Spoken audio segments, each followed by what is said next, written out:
A major ruling yesterday from the Supreme Court, which made it more difficult for the big lie to repeat itself in 2024. The case, Moore versus Harper, based out of North Carolina, centered on a radical theory known as the independent state legislature theory. It would have given state legislatures virtually unchecked power over federal elections based on an extreme interpretation of the Constitution's elections clause. In a 6-3 ruling, the Supreme Court rejected that anti-democratic theory, with Chief Justice John Roberts and Justices Brett Kavanaugh and Amy Coney Barrett siding with the liberals. In his opinion, the Chief Justice writes, "The Elections Clause does not insulate state legislatures from the ordinary exercise of state judicial review," adding that the legislatures, the framers recognized, are the mere creatures of the state constitutions and cannot be greater than their creators. John Eastman, a legal advisor to Donald Trump, embraced this fringe theory as a way to overturn the 2020 election, arguing that then Vice President Mike Pence had the power to refuse to certify the results. In an email exchange with NBC News, Eastman claimed the ruling would prevent legislatures from addressing illegality and fraud in a timely manner. When asked if the ruling invalidates the arguments he made in 2020, Eastman wrote, quote, "No, but it will be murkier than it was previously." Joining us now to delve deeper into this ruling, senior legal affairs reporter at Politico, Josh Gerstein. Josh, talk about, if you could, what was at stake? Well, this is pretty significant, Mika, on two different fronts. The one you just mentioned involving the 2024 presidential race and the possibility that you could have seen Republicans, specifically former President Trump, put forward this kind of effort to put state legislatures on steroids, you might say, to say that they could be the ultimate arbiter of who won an election in their state. And that obviously could have led to post-election chaos.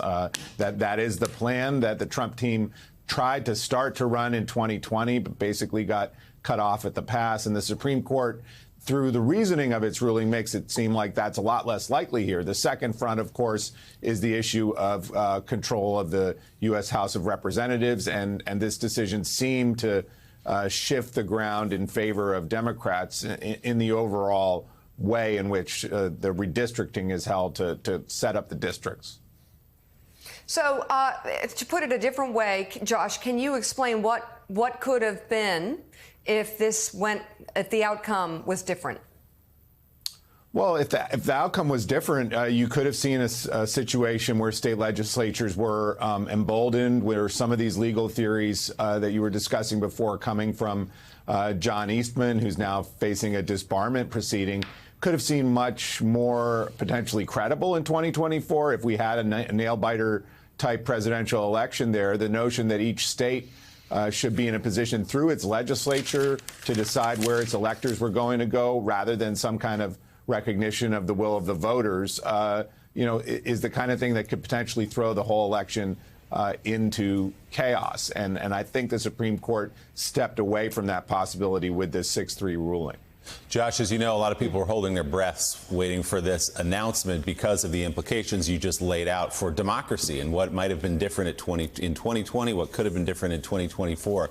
Any surprises as you talk to people in terms of the 6-3 vote? Perhaps that it was Kavanaugh and Amy Coney Barrett, the two justices appointed, two of the three appointed by Donald Trump, that tipped the balance a bit here.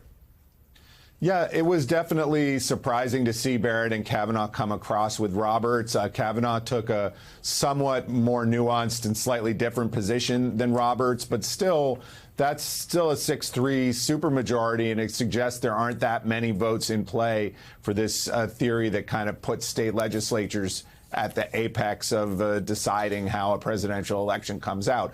That wasn't the core issue in the case. It was more around the issue of redistricting and the power of state legislatures in other federal elections. But it definitely undercuts this case that some conservative legal activists were trying to make to sort of go back to a more old-fashioned approach where maybe there didn't even need to be elections and the electors in each state could just be picked by the political leaders there. So as we heard, one of those fringe conservative thinkers, John Eastman, in an interview with NBC yesterday, email interview, he acknowledged that this ruling would make what he tried to do in 2020 murkier. That was his word. Eastman, of course, was one of those who tried to push the effort for Vice President Pence to overturn the election results and therefore keep Donald Trump in office. So, Josh, let's put it simply. Do we think that as the next election's on the horizon, that things to get a little safer, a little fairer? Should Americans feel a little more confident that their vote will be heard this time around? Yeah, I think that's right, Jonathan. I think it seems to put the nail in the coffin. I would say it's not quite as murky as Mr. Eastman was suggesting, although it is actually a benefit for Eastman, as I said, in this disbarment legal discipline proceedings that he's facing, because remember, they got 3 Supreme Court justices to say that at least this was a credible theory, 3 people who dissented there from the Roberts decision. And so it doesn't quite seem all that fringe if you had 3 Supreme Court justices that sort of landed in that particular camp. Yeah, although those are the particularly conservative members of this Supreme Court. Can I just look at the states where there is Republican control, which is Republican legislatures, which are swing states, so Arizona, Georgia, North Carolina and Wisconsin, and what specifically kind of in the light of 2020 and what this would mean for those states? Well, Katty, I mean, you remember you had Rudy Giuliani going across the country, appearing in front of conservative state legislatures, GOP-controlled state legislatures, sort of making the case for election fraud. And if this ruling had gone the other way, you would have seen those legislatures basically become an electoral tribunal of some sort. And this decision basically says that the courts are the ones that are going to play that role and not state legislatures. And so in that sense, if you're looking for the Trump operation to sort of rerun that playbook in 2024, it makes this particular play not look that enticing or likely to be successful. Hey, Josh, I think we've exhausted the questions on the Moore decision here. Your brilliant analysis aside, can you look at the next couple cases that are to come and also put this in the context of what Roberts is trying to do about what is objectively a free-falling public opinion about the state of the Supreme Court? Well, there's sort of 2 different schools here, Sam, about where the Supreme Court is headed. This could be, last-minute concession in a more liberal or pro-Democrat direction before we get the decisions that we're expecting on affirmative action, for example, where the court's direction, not just for years, but for decades, has been to pull back from affirmative action. So we're thinking that the conservative justices will hold sway there and perhaps bring an end to affirmative action, certainly in college admissions. You've got Biden's student debt relief plan that is also up there at the Supreme Court, and a case on LGBT rights. So you could potentially see conservatives run the table. But if you take a more sort of strategic outlook and you think that that's what Roberts is pursuing here as we come to the end of this term, you really see him as the institutionalist who's trying to get the court out of the political spotlight and return things to an era where every decision was not seen as political. It's just not clear, though, whether he has that power in every case. You've got a 6-3 Republican conservative supermajority on that court. And as we saw in the Dobbs decision last year, it's quite possible for the court to basically ignore what Roberts is recommending and go in another direction.